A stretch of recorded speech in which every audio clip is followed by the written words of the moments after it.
অস্ট্রেলিয়ার খোলা মাঠ, নদীর ধারে চারণভূমি আর শহরতলির পার্ক, এসব জায়গায় যে পাখিটিকে প্রায়শই দেখা যায় সেটি হলো অস্ট্রেলিয়ান প্লোভার বা মাস্কড ল্যাপউইং। অস্ট্রেলিয়ার মানুষের কাছে এটি একদিকে পরিচিত, আবার কখনো কখনো কিছুটা ভীতির কারণও। অস্ট্রেলিয়ান প্লোভার মূলত মাটিতে হাঁটাহাঁটি করে খাবার সংগ্রহ করে। এরা ঘাসের মাঠ, ভেজা কাদা, এমনকি শহরের খেলার মাঠেও খাবারের সন্ধানে নামে। খাবার হিসেবে এরা পোকামাকড়, ছোট কীটপতঙ্গ ও শামুক খেয়ে থাকে। এদের চলাফেরার বিশেষ ভঙ্গি হলো দ্রুত ছোট ছোট দৌড়, তারপর হঠাৎ থেমে আবার ঠোঁট দিয়ে কুড়িয়ে খাওয়া। প্রকৃতিতে এদের গড় আয়ুষ্কাল প্রায় 15 থেকে 20 বছর পর্যন্ত হতে পারে।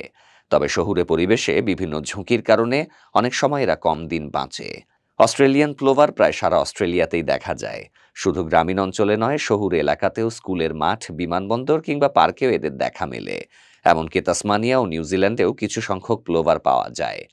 এরা বছরের বিভিন্ন সময় প্রজনন করতে পারে, তবে বসন্ত ও গ্রীষ্ম মৌসুমে বেশি সক্রিয়। অস্ট্রেলিয়ান প্লোভার ঘাসের মাঠের মাটিতেই অগভীর খোঁড়াখুঁড়ি করে বাসা বানায়। স্ত্রী প্লোভার সাধারণত 3 থেকে 4টি ডিম পারে। ডিমগুলো বালির বা ঘাসের রঙের মতো হওয়ায় সহজে চোখে পড়ে না। দুজন অভিভাবকই পালা করে ডিমে তা দেয়। ডিম ফোটার পর ছানারা কয়েক ঘন্টার মধ্যে হাঁটতে ও খাবার খুঁজতে শুরু করে। অস্ট্রেলিয়ান প্লোভারদের সবচেয়ে বড় বিশেষত্ব হলো এদের আক্রমণাত্মক প্রতিরক্ষামূলক আচরণ। কেউ যদি বাসার কাছে যায়, তখন এরা মাথার ডানায় থাকা তীক্ষ্ণ হাড়ের মতো কাঁটা দিয়ে আক্রমণ করে। এমনকি মানুষের দিকেও ঝাঁপিয়ে পড়তে দ্বিধা করে না। এজন্য অস্ট্রেলিয়ায় এদের নেস্টিং সিজনে অনেক সময় সতর্ক সাইনবোর্ডও টাঙানো হয়।